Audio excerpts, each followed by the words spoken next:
आज हम adobe Illustrator में क्लास नंबर 4 और उसमें सिलेक्शन टूल को सीखेंगे।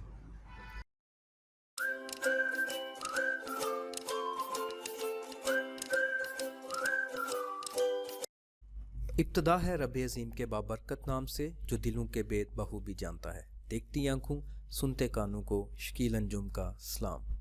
आप देख रहे हैं हमारा YouTube channel learn with Anjum, your online learning source. अगर आपने अभी तक हमारा यूट्यूब चैनल सब्सक्राइब नहीं किया तो उसे सब्सक्राइब कर लें।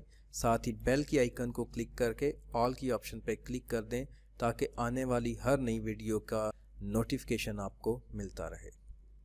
आज एडोब इलस्ट्रेटर ट्यूटोरियल उर्दू और हिंदी क्लास नंबर 4 है और उसमें हम सिलेक्शन टूल को देखेंगे और सिलेक्शन टूल में ये वो पॉइंट्स हैं जिन्हें हमने कवर करना है। तो ये हमारे पास हमारा आर्ट बोर्ड मौजूद है। इससे कबल एडोब इलस्ट्रेटर क्या चीज़ है और इसकी वेलकम विंडो क्या है उसके बारे में वीडियो हम बना चुके हैं, उसका यहाँ पे लिंक मौजूद होगा। उसके बाद हमारी जो दूसरी क्लास थी उसमें हमने property bar with no selection कि जब कोई भी ऑब्जेक्ट सेलेक्ट नहीं है तो प्रॉपर्टी बार जिस तरह से नज़र आती है उसका लेक्चर भी आई बटन में यहाँ पे मौजूद है, वो देख सकते हैं।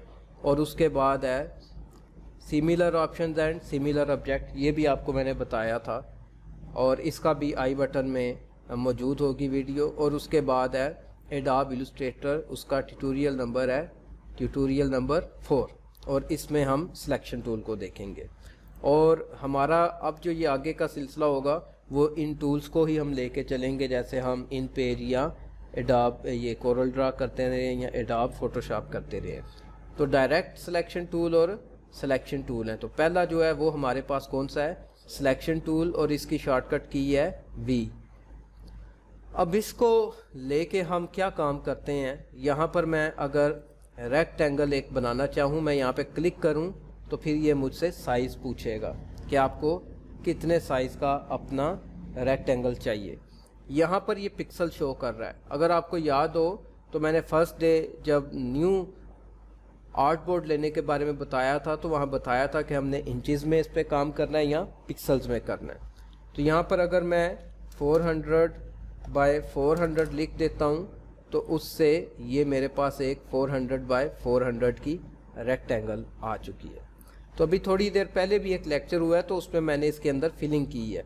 अब देखें मैं यहाँ से दोबारा जाता हूँ इस पे सिलेक्शन टूल पे, तो अगर मैं इसके ऊपर क्लिक करता हूँ तो ये इजीली सिलेक्ट भी हो रहा है और ये जहाँ कहीं भी जा रहा है हमें ये भी पता चल रहा है कि इसके अंदर फिलिंग हुई है। ठीक है, पिछले लेक्चर में ये बात हुई थी हमारी। ठीक है, और यहाँ पर अगर मैं इसकी फिलिंग को ख़त्म कर देता हूँ, ये देखें ये हमारा जब आपने property bar with no selection पढ़ी थी तो उस दिन ये फिल की बात हुई थी। तो इसको मैं अगर ख़त्म कर देता हूँ तो इसमें अब आप अगर यहाँ से पकड़ के मैं सिलेक्शन करता हूँ, ज़ाहिर है इसके अंदर कुछ फिलिंग तो नहीं है, ये सिलेक्ट नहीं हो पा रहा। हाँ, मैं यहाँ स्ट्रोक से पकड़ता हूँ तो फिर ये होता है। मैं दोबारा यहाँ से इसके अंदर फिलिंग कर देता हूँ। इसी तरह से अब अगर आप गौर से देखें तो ये लास्ट टाइम बाय डिफ़ॉल्ट किसी ने सेटिंग की होगी, इसका एक कॉर्नर जो है उसको थोड़ा सा इन्होंने राउंडेड किया हुआ है। अब ये इसका स्ट्रोक है और ये इसकी अंदर क्या है, फिलिंग। इसको अगर मैं कलर दे देता हूँ कोई और, डबल क्लिक आप करें तो इस तरह से कलर भी आ जाता है। तो अब अगर मैं इसको स्वैप करना चाहूँ तो वो कहाँ से होगा, ये हमारे पास स्वैपिंग का एक बटन है। जो आउटलाइन है वो फिल कलर बन जाएगा और जो फिल कलर है वो आउटलाइन बन जाएगा। इसी तरह आप जब मैंने फिलिंग की है तो आपको यहाँ पर ये कुछ हैंडल से नज़र आ रहे हैं जिनसे पकड़ के हम इसको बड़ा छोटा कर सकते हैं। और ये आपको अंदर भी इसके ये छोटे छोटे डॉट नज़र आ रहे हैं, इनको पकड़ के अगर आप खींचते हैं तो हमारी शेप चेंज हो जाती है। तो ये मूव टूल के साथ हम ये वाले काम कर रहे हैं। अब इसको अगर मैं यहाँ पर कॉपी करना चाहता हूँ तो उसके लिए मेरे पास एक टूल है, कौन सा, आल्ट का। आल्ट को मैं अगर दबा के इसको ऐसे लेके जाता हूँ तो ये देखें कॉपी हो गई, दोबारा दबाता हूँ ये कॉपी हो गई, आल्ट दबाता हूँ। अब मैंने इसको सिंपल आल्ट से दबा के तो आगे पीछे मूव कर रहा हूँ, ये इसके तकरीबन सारे एंगल्स पे मूव कर रहा है, जहाँ पे मैं छोड़ूंगा वहाँ पे ये रुक जाएगा। लेकिन अगर मैं कहीं पे आल्ट दबा के बीच में कहीं शिफ्ट भी दबा देता हूँ, आल्ट दबा के साथ में मैं शिफ्ट दबाता हूँ, तो अब मैं अगर इधर जाऊँ तो बिल्कुल ये अंदर एक गाइडलाइन मुझे जो पिंक कलर में आपको नज़र आ रही है वो बता रही है कि ये आप बिल्कुल स्ट्रेट है। अगर मैं इधर आता हूँ तो इस कॉर्नर पे है और इस तरफ आता हूँ तो इस बिल्कुल स्ट्रेट इसके नीचे। तो ये मतलब कि 45 और -45 का एंगल लेने और इस तरह से इसके स्ट्रेट ये आ रहा है। तो ये आल्ट के साथ हम कर रहे हैं। इसी तरह आल्ट के साथ इसकी कॉपियाँ भी बनती हैं। एक और चीज़ है, एक शॉर्टकट की है बड़ी इंटरेस्टिंग सी, उसको हम अगर यहाँ पे अप्लाई करते हैं। अच्छा, आपने कोई भी टूल लिया हुआ है, कोई भी, आप बीच में अगर यहाँ से स्पेस दबा देते हैं तो वो क्या हो जाएगा, हमारे पास ये जिसको हमने पेन टूल पढ़ा हुआ है, यहाँ पे इसको गालबन हैंड टूल कहा गया है, तो ये आ जाता है। ये देखें, हैंड टूल कहा गया है, ठीक है। तो ये स्पेस अगर दबाते हैं तो आप अपने पूरे आर्ट बोर्ड को जो है वो पकड़ के मूव कर सकते हैं। जूम इन जूम आउट कैसे होगा? कंट्रोल स्पेस से तो जूम इन हो जाएगा, लेकिन कंट्रोल स्पेस दबा के अगर राइट क्लिक करेंगे तो जूम आउट नहीं होगा जैसा फोटोशॉप में होता है। तो इसके लिए हमें क्या करना पड़ेगा, हाँ, आल्ट दबा के, ठीक है, आल्ट दबा के इसको अगर मैं आगे कर्सर करता हूँ, ये जो इसका ये स्क्रॉल है, इसको मैं अगर आगे पीछे करता हूँ माउस से, तो इस तरह से जूम इन और जूम आउट होगा। बाकी वो कंट्रोल प्लस और कंट्रोल माइनस भी इस्तेमाल होंगे। वो जो एक मैं आपको अभी शॉर्टकट की बता रहा था इंटरेस्टिंग सी, वो है, मैं मिसाल के तौर पे इसको आल्ट करके प्रेस, तो इसको मैं इस तरह से कर लेता हूँ, डुप्लीकेट कॉपी कर लेता हूँ। अब कंट्रोल डी अगर मैं प्रेस करता हूँ तो ये देखें कि ये अब उसी को कंट्रोल डी से करता जा रहा है, ठीक है।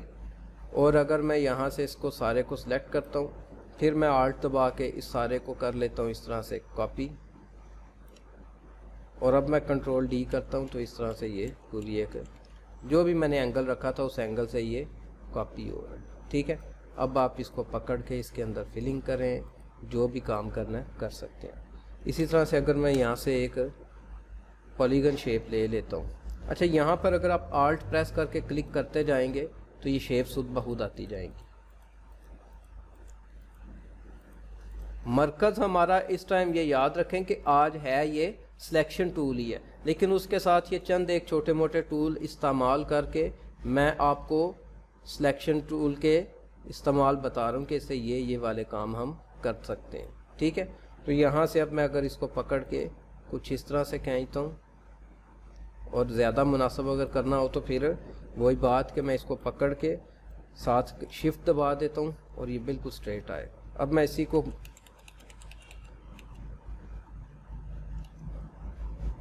ठीक है, और वैसे अगर आपने बिल्कुल इसके स्ट्रेट लेना है तो आल्ट दबा के तो साथ में शिफ्ट दबा देंगे तो बिल्कुल इसके स्ट्रेट आप ले आएंगे इसको इस तरह से, ठीक है। लेकिन मैं चाह रहा हूँ कि हम जो है ना इसकी एडजस्टमेंट थोड़ी मुख्तलिफ करें। आल्ट प्रेस करके तो कुछ इस तरह से हम इसको सिलेक्ट करें और इस तरह से कंट्रोल डी, ठीक है। इस तरह से आप इसके अंदर डिज़ाइनिंग कर सकते हैं, ठीक है। समझ आई है इस चीज़ की? तो ये हमारे इसके सिलेक्शन टूल के काम है। अगली वीडियो में हम डायरेक्ट सिलेक्शन को देखेंगे, ठीक है, और उसके बाकी के अमूर देखेंगे।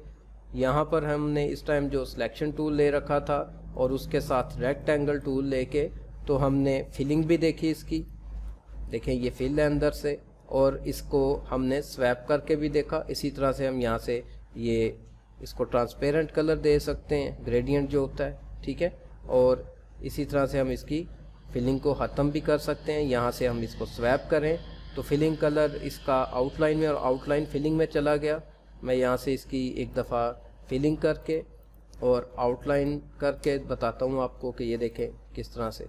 और अगर जो हमारा पहला कलर था इसका बाय डिफ़ॉल्ट, वो अगर हमें चाहिए तो ये इसके साथ आपको छोटा सा डिफ़ॉल्ट फिल एंड स्ट्रोक नज़र आ रहा है। जैसे क्लिक करेंगे तो ये बाय डिफ़ॉल्ट जो भी वाइट एंड ब्लैक इसका कलर है वो बन जाएगा, ठीक है।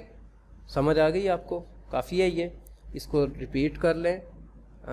अगले लेक्चर तक जो यूट्यूब पे देख रहे हैं वो इजाज़त दें। नेक्स्ट मिलेंगे अगले क्लास के साथ, अगली वीडियोस के साथ। खुदा हाफिज़।